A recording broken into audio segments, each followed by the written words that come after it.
নমস্কার বন্ধুরা, স্বপ্না কিচেনে তোমাদের সবাইকে স্বাগত জানিয়ে আমি তোমাদের চিকেন চাপের রেসিপি করে দেখাবো।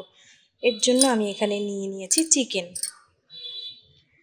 আর এর জন্য লাগছে আদা, রসুন, কাঁচা লঙ্কা একসঙ্গে বাটা, ছোলার ছাতু, কাজু বাদাম, পোস্ত আর চালমগজ বাটা, গোলাপ জল, সাদা তেল, ঘি, লঙ্কার গুঁড়ো, আমুল দুধ, পেঁয়াজ বাটা, বিরিয়ানি মশলা, মিঠা আতর, নুন আর টক দই। এই সব উপকরণগুলো দিয়ে চিকেন চাপের রেসিপিটি তৈরি করব। এবার দেখো, আমি চিকেনের মধ্যে দিয়ে দিলাম রসুন, আদা, কাঁচা লঙ্কা বাটা, পেঁয়াজ বাটা,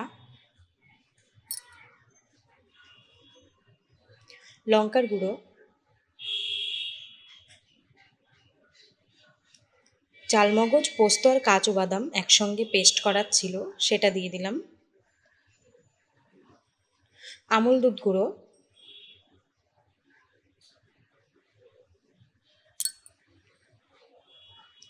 টক দই,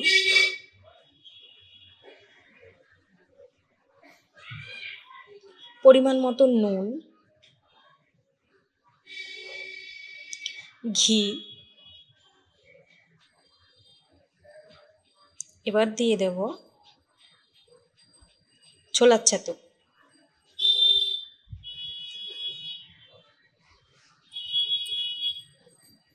এরপর দেব বিরিয়ানি মশলা,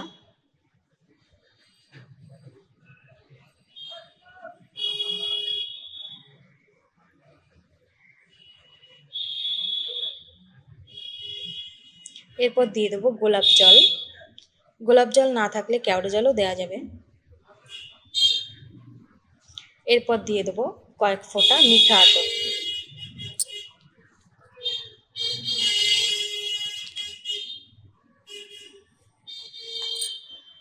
আমার সমস্ত উপকরণগুলো দেওয়া হয়ে গেছে। এবার আমি হাতের সাহায্যে ভালো করে মেখে নেব। মেখে এটা ম্যারিনেট করে রাখার জন্যে আমাকে কয়েক ঘন্টা সময় দিতে হবে। আমি এটা ঢাকা দিয়ে 4-5 ঘন্টা ম্যারিনেট করে ফ্রিজে রেখে দেবো। এরপর দেখো, আমি কড়াই বসিয়ে দিয়েছি। কড়াই দিয়ে দিয়েছি সাদা তেল। আমি ফ্রিজ থেকে মাংসটা বের করে নিয়েছি। 4 ঘন্টা ম্যারিনেট করা ছিল।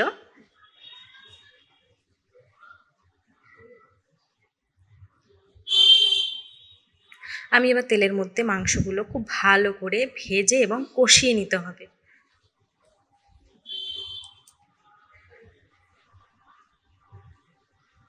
খুন্তি দিয়ে ভালো করে নেড়ে চেড়ে মাংসগুলোকে সব চারিদিকে মশলাগুলোতে ভালো করে মিশিয়ে নিতে হবে।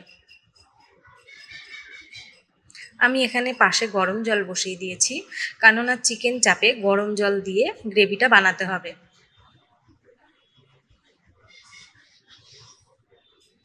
আমার কষানো হয়ে গেছে ভালো করে। এবার দিয়ে দেবো ফোটানো গরম জল।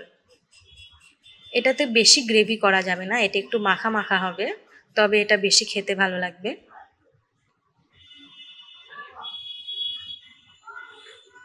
এরপর আমি কড়াইয়ে ঢাকনা দিয়ে দেবো। 10 মিনিট ফোটার পর ভালো করে নেড়ে চেড়ে লাস্টে দিয়ে দেবো একটু ঘি। ঘি দেওয়ার পরে ভালো করে নেড়ে চেড়ে আবার কিছুক্ষণের জন্য ঢাকা দিয়ে দেবো। হয়ে গেছে, চিকেন চাপ রেডি। ভিডিওটি ভালো লাগলে লাইক, কমেন্ট এবং চ্যানেলটি সাবস্ক্রাইব করে দিও। বাই।